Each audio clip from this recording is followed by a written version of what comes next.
it's probably time we bring up, I don't think we've said their name outside of just casually, but the Brooklyn Nets are going to be their first round opponent. Watching that Heat game, and I know Doc Rivers called it like exercise after, so I recognize they weren't trying their best. But man, I think they would have beaten the Heat for sure. But I think they're so lucky they got the Nets instead of the Heat. I think it's going to be such an easier series. I think the Heat would have been grinded out tough games at very least. So just overall, I guess, what are your initial thoughts on the Nets? And if you have a preference of opponent take as well, I'll be interested in that. No, yeah. I mean, this was definitely the preferable matchup to Miami, just in terms of the Jimmy Butler factor. Playoff Jimmy is genuinely a thing. We'll Yep. see how that plays out. Assuming they make the playoffs, by the way, they do have to win their play-in game or potentially multiple games if they lose the second one. But I'm not expecting them to lose two straight against. No. Who is it that they're playing? Atlanta, and then I guess we'll see from Toronto and I forget who I have to look at the standings view. I spent so much time this past weekend looking at like the West because it was so crazy that I almost just completely overlooked what was happening with the play-in tournament with the East. Yeah. So look, I think if you look at Brooklyn, they're sort of a basketball hipster's dream. It's like, oh my God, they have so many guys. And it's like, yeah, but they don't have a guy or the guy. And I think where you look, if you're trying to be an optimist for the Nets, is, oh my God, look at Mikal Bridges' numbers.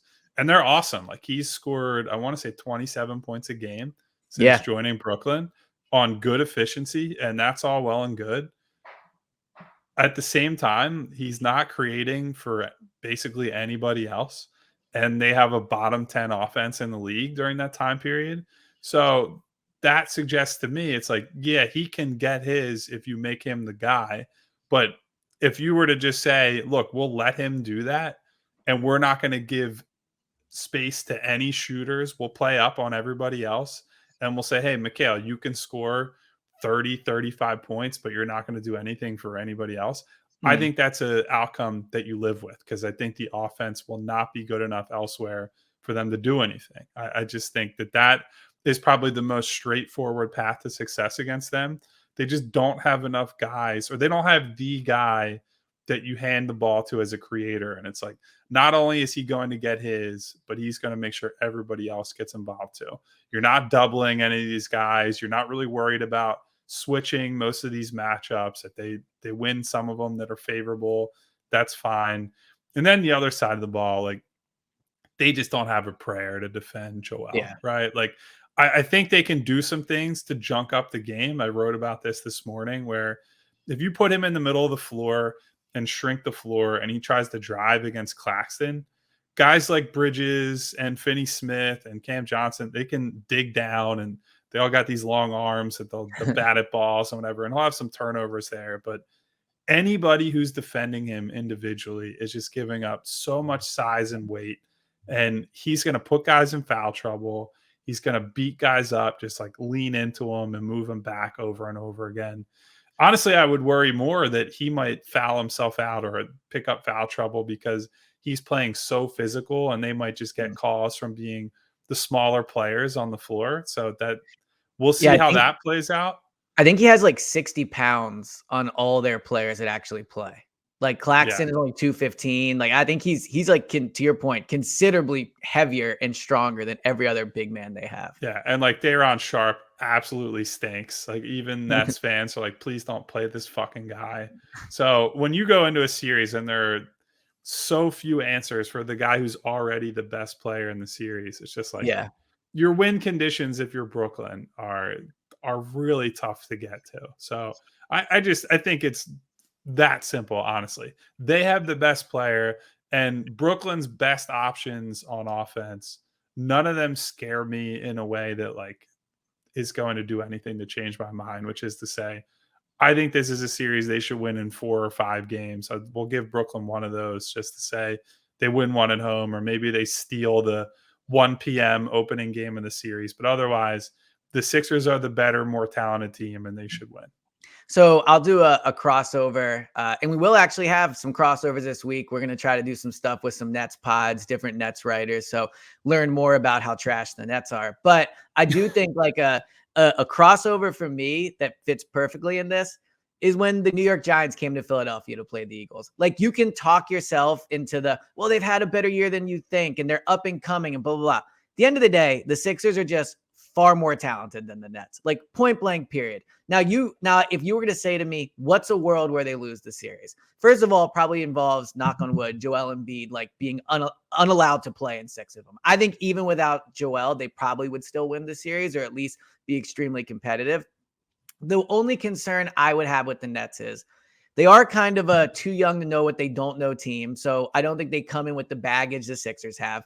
They do have good shooters. Like they would have to get pretty hot in order to beat the Sixers. But when you look, like Cameron Johnson can shoot, Mikal Bridges can shoot, obviously Curry can shoot, Joe Harris can shoot. I mean, they have a lot of guys. I mean, even I wrote this down. I did some research coming into the pod. Oh, wow. Research I know. Elliot over I here. know. Well, now that we're talking about specific players, I have to be ready. But Royce O'Neal, 38% on 5.5 threes. Like they have guys that can shoot threes. That would be the only concern I would have. And they are young and athletic, whereas the Sixers are just not that. So there are some components that you worry about. But ultimately, they have nowhere close to the guy. To your point, Mikal Bridges, I think this is a harsh comparison, but it's a little like Michael Carter-Williams, where he's putting up great numbers. Oh, come on. No, like he's better. Don't get me wrong, he's better. But the point I'm making is the Nets aren't like playing great. I mean, I think they maybe have won 4 of 6 coming in, but it's not like they're playing 700 ball since they got Mikal Bridges. Like they have had their fair share of poor basketball. So ultimately, I look at them and I go, they're athletic and young. Maybe that's a worry. They can shoot. But if these games are close, if they find a way to make it close, I just don't think Mikal Bridges has it in him for 4 minutes to carry the offense. Whereas the Sixers have Embiid could do it for sure. Harden, if he's himself, could do it. And I think you could argue Maxey is maybe just as capable of carrying an offense as Mikal Bridges is if you look at some of the hot streaks he's been able to go on. So I think the Sixers have 2 guys that are way better than anybody else on the Nets.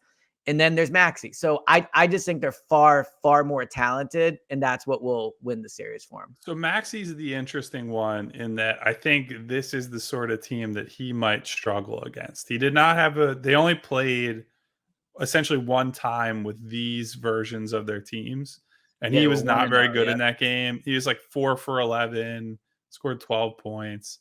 And look, that's just one game. It'd be easier to say they have 4 games against this exact opponent. And we could say, yeah, he struggles against these guys, like with the Boston matchup.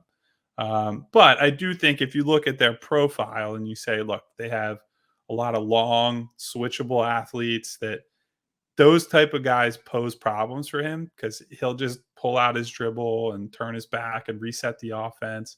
And I think if you put him in all these ball screens and just switch all of them, he's going to struggle to get by a lot of these guys. And so then it becomes, can you make shots over the top against defenders who are going to be like up in your face with these 6'7", 6'8", 6'9" wingspans? Yep. I think it's going to be tough for him. And then the other side of the ball, Maxey ends up on somebody like Mikal Bridges on a switch. Like that's not good for them. That's obviously a situation that I think Brooklyn feels they can punish. End of the day, though, I do think there are enough guys in that Brooklyn rotation, depending on how Jacques Vaughn decides to sub it, Seth Curry and Joe Harris and guys like that. Those are guys that Maxey can pick on, and certainly that Harden can pick on. And so I think the interesting dilemma for Brooklyn is, how do you juice up the offense a bit and get all these shooters on the floor without totally compromising your defense? And I don't know that they're able to. And I think that's one of the things with, obviously Ben isn't playing in this series because he's out for the season. But Nick Claxton, having him as your center, where he's your defensive linchpin, can switch everything, can defend Joel at least a little bit. He's a non-shooter. And so that already puts a non-shooter on the floor. If you have another one, then that is like, all right, we've seen that with the Sixers. We saw that with Ben and, Dwight Howard, or Ben and name basically any other backup center that they've played. That's a really tough thing to work around against a playoff level defense. So, we'll see. I'm interested to see how Tyrese does, just because I think it'll be a harbinger of how he looks against Boston. Yeah, so, you brought up Ben, and we'll get into more of maybe like the X's and O's matchup as the game one gets closer. But also, like I said, we are going to be doing some Nets crossovers, so we'll get some stuff from them too. But do you think Ben will even come? Like, do you think Ben will be in the building and like on the bench? Has he been on the bench for games since So he I was? jokingly in my article this morning said one of the big questions is what does Ben Simmons wear on the bench? So Yeah, I mean, I don't know. I would assume he does. That'd be kind of a not weird to. look to Yeah. not show for the playoffs of all things. But It is crazy to think, and you brought this up, but if you would have said before they're playing the Nets, this would be one of the most anticipated playoff series in recent Sixers the history. NBA would have been losing their goddamn minds. I know, but now with no Ben, it definitely loses its No luster Ben, a no little bit. KD, no Kyrie, and it's just Yeah. like, eh. I mean, all right. Well, I guess a question I would have then would be one common criticism we've had of the team is they haven't really done it as much recently, but there was a stretch of 6 weeks where it felt like a problem where they just come out flat and they come out like not ready to go and the effort's poor. Do you think that's a risk? I know Saturday at 1:00 has upset written all over it. Now, I think they're minus 1,000 to win the series. I haven't seen a game one line. I guess that might be a little closer, but just mentally, I mean, do you think you've seen maturity from this team and their ability to say, all right, let's just take care of business and get this over with? Or do you think the Nets in a way poke at one of the Sixers' flaws, which is they sometimes take their competition maybe a little too easily? Yeah, I mean, they'll definitely get some runs in as a result of that tendency. And I do think the 1 p.m. playoff opener is it's always ripe for the underdog to come in and Yeah. just surprise some people. Um, I Didn't the don't think Wizards that win means game one? Or am I wrong about that? I feel like well, they've I lost want like to. every single year during the DeRozan Lowry era in Toronto, they lost game one in the first round. It was like clockwork, and then they Yeah. would win the series anyway. So there are some teams that just game one they come out flat, and they need to be punched in the mouth once to be like, all right, we got to get our asses in gear here. So Mm. I'm not going to throw the baby out with the bathwater if they lose game one. I don't think they should. I think this is a series that they should be able to win in 5 games or less. I mean, if you told me they swept Brooklyn, I would not be surprised. But Yep. knowing their tendencies and saying everything I have about habits and not being able to shake who you are after a long regular season, I do think there's some sneaky potential for Brooklyn to get one in early. And then, you win one on your home floor. Not that Brooklyn has like a great home court advantage or anything, but no, they could make it a tough 6-game series, I think. Well, the visual of Joel having a mask on against Miami is making me think like get this thing wrapped up early and get Joel on the bench. And in these games, if you are up big, get him off the court because as much as we can, say don't take the Nets for granted, like whatever, blah blah blah. The main priority of this series is just to get it over as soon as possible, get out healthy, and get rested for the second round, right? Like if this thing goes 6 or 7, I mean, God forbid 7, but if this thing goes 6 and you're exposing Joel to more injury, you're putting more minutes on his body, like all these guys, Harden too, right? With the leg injuries he's dealt with, you just have to get this thing over with quickly. I don't think this is about like you want to play great because you're going into a tough series and you want to be getting good reps in together as a team. But ultimately, this is about get out, get healthy, and just get ready for the second round. It would be a real shame if this ended up being hard minutes on Joel and Harden's body heading into the second round. Yeah. And look, that's how it should work out. This is a mediocre team.